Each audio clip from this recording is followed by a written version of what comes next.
Does the Bucks kind of 5-out style maybe make this matchup a nice one to go small, at least to start the game? Maybe.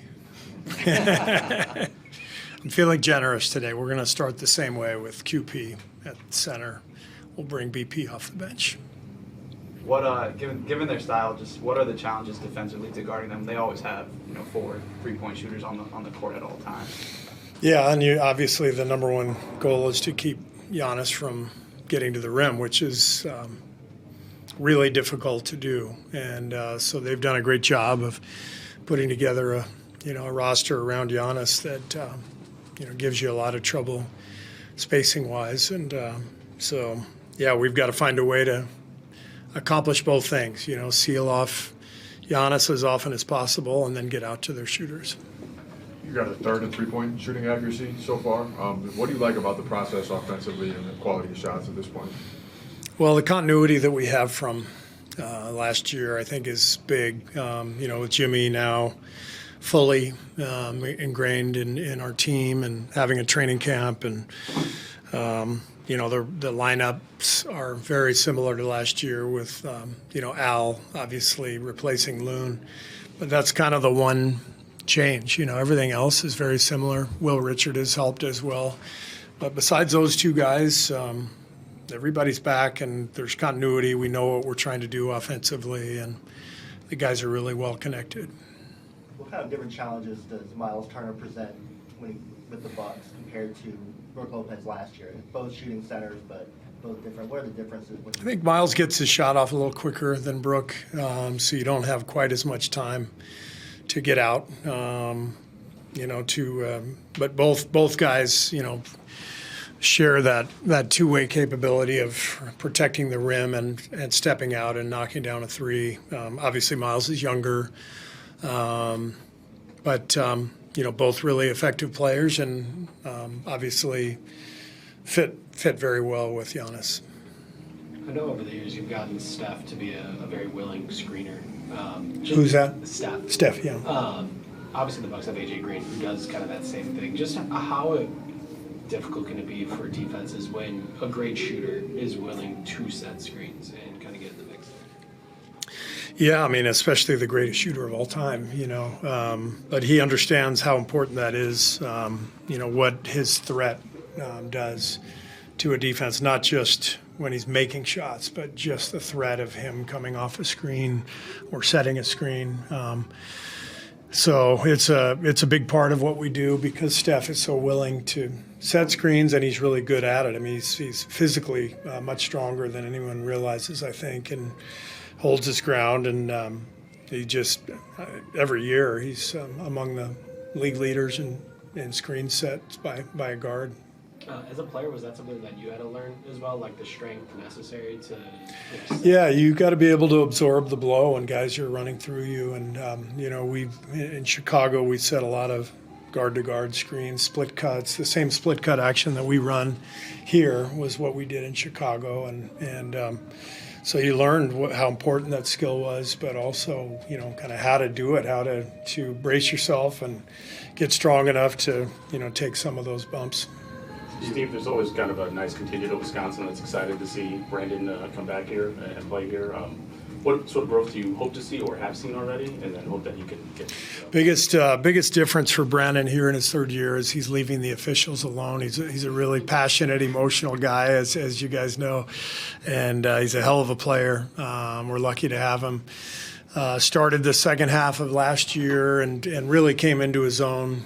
He's just a basketball player, He's not really a point guard or a two guard. He's just a basketball player. He's tough, takes charges, makes plays, knocks down shots, fits in beautifully with any combination.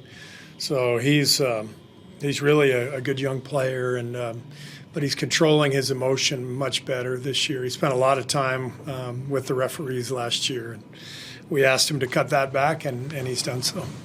Steve, what do you see as the most difficult aspect of playing defense in the league right now? I think the speed at which people are playing and the three-point shooting, having to cover out to 30 feet, close out to 30 feet, we didn't have to do that 20 years ago. You know, you closed out to about 18 feet, and there might have been one or two guys who could shoot threes, and you had to close out to them. But the data all backs this stuff up. Our players are running faster and further than ever before. And then you look at the schedule, playing 82 games, in the manner in which we play them, fewer back-to-backs, but we basically play almost every other night now. And I was looking at our start to our schedule. This will be our 6th game in 10 days in 4 cities. Next 10, I think 8 of them are on the road. When all's said and done, we will, you know, of our first 15 games, I think they'll come in 26 days in like 10 different cities. I mean, to ask our players to sprint, you know, full court pressure, either, you know, dealing with it or applying it, racing out to the three-point line, covering three-point shooters, and then playing at this tempo, is dramatically different from what it was 20 years ago. Steve, what was your impression of Ryan Rollins when he was part of the Warriors organization, and what do you think about the way that he's been able to impact this team this season? Yeah, well, we liked him, obviously, or we wouldn't have drafted him. We liked his versatility as a guard. You know, he's another guy like Brandon. I don't know that he's a point guard or a 2-guard. He's just a guard. But he had a big wingspan. You know, he could really defend multiple positions, and he just needed to play. He needed experience, and we couldn't really offer him that given where we were. So really happy for Ryan. You know, nice young guy when we had him, and he really absorbed everything and has made the most of his opportunity here. So we're happy for him. Steve, one of your former Chicago teammates said on NBC talking about load management that he didn't agree with that Michael Jordan. In your Who? eyes, I'm sorry. Michael Jordan. Yeah, exactly. One of your teammates, former teammates.